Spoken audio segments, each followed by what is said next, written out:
Supreme court ने article 62(1)(f) के तहत रुकने पार्लियामेंट की नाअहली की मुद्दत से मुताल्लिक केस का फैसला सुना दिया है। फैसले के मुताबिक नवाज शरीफ को एक बार फिर नाअहल करार दिया गया है।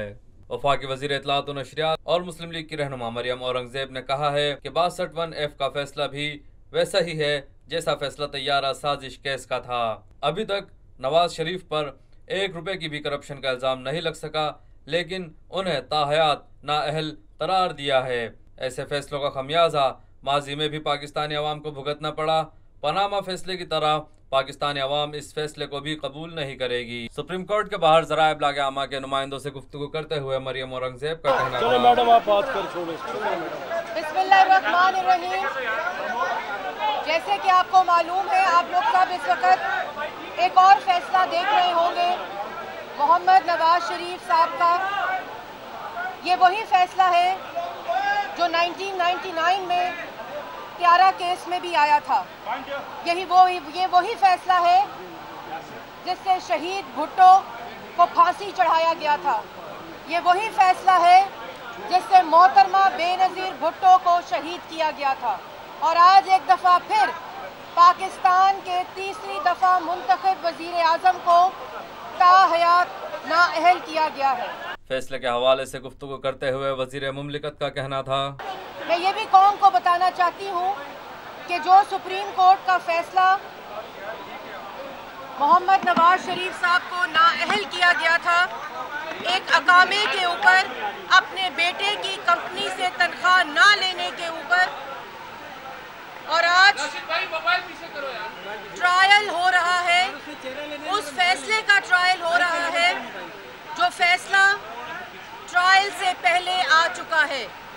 और आज का फैसला भी वो ट्रायल जो नैब कोर्ट के अंदर नामुकम्मल है, और जिस तरह की जिरा इस वक्त नैब कोर्ट में हो रही है, आज तक 1 भी रुपए की करप्शन का इल्जाम साबित नहीं हो सका। वोट को इज्जत देने की बात करते हुए मरियम औरंगजेब का कहना था, और अब ये कहा जाना कि अदारों के साथ टकराव, पाकिस्तान की तारीख गवाह है कि जिस भी वजीर आज़म के बारे में इस तरह के फैसले आए हैं, जब कुछ नहीं मिलता तो एसिड बियॉन्ड मीन्स का सहारा लिया जाता है, जब कुछ नहीं मिलता तो नज़रिया ज़रूरत का सहारा लिया जाता है। लेकिन इस वक्त नज़रिया ज़रूरत सिर्फ पाकिस्तान की अवाम इस्तेमाल करेगी, और वो है वोट को इज्जत दो। और मोहम्मद नवाज शरीफ की क़यादत में और पाकिस्तान मुस्लिम लीग नून पाकिस्तान की अवाम के साथ मिलकर इसको मंतकी अंजाम तक बनाएगी, ताकि पाकिस्तान के अंदर आइंदा आने वाले किसी भी वज़ीर आज़म के साथ वो ना हो जो पाकिस्तान के 17 वज़ीर आज़म के साथ होता चला आया है।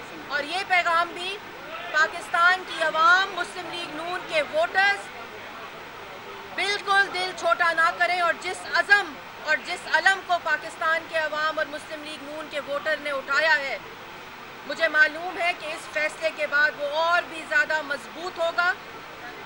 और इसी तरह पाकिस्तान की अवाम वोट को इज्जत देने की जो एक तहरीक शुरू हो चुकी है, वो पाकिस्तान की अवाम, कायदे आज़म जिन्होंने ये मुल्क वोट की बुनियाद पर बनाया था, उस मुल्क में वोट की पामाली हो, ये अब नहीं हो सकता। सुप्रीम कोर्ट की इज्जत के हवाले से वजीर मुमलिकत ने कहा, और कायद मोहम्मद नवाज शरीफ की क़यादत में पाकिस्तान की अवाम, तमाम मक्ता फ़िक्र के लोग और पाकिस्तान मुस्लिम लीग नून के वोटर यकजा हैं, और भी ज़्यादा मुस्तहकम हैं, और भी ज़्यादा मजबूत हैं, क्योंकि असल काम अब शुरू हुआ है, और इंशाअल्लाह इसमें पाकिस्तान को कामयाबी होगी। मरियम साहब, ये बताइए, आप नाम लेना चाहेंगे उन कुव्वतों का जो आपके ख्याल में इस अदालती फैसले के पीछे हैं, वो कौन सी कुव्वतें हैं आपके ख्याल में? और आज आप एक बार फिर इदारों के साथ महाजराई की तरफ जा रही हैं, अदालती फैसलों को कबूल नहीं कर रही, तो कब तक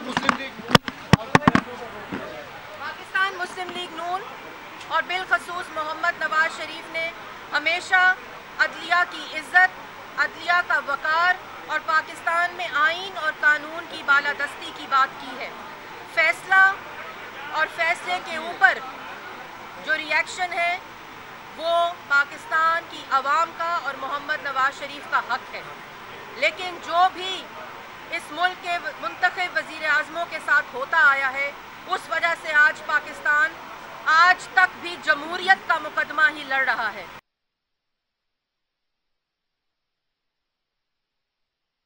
यह है खबर का जहां और आप देख रहे हैं TNN TV।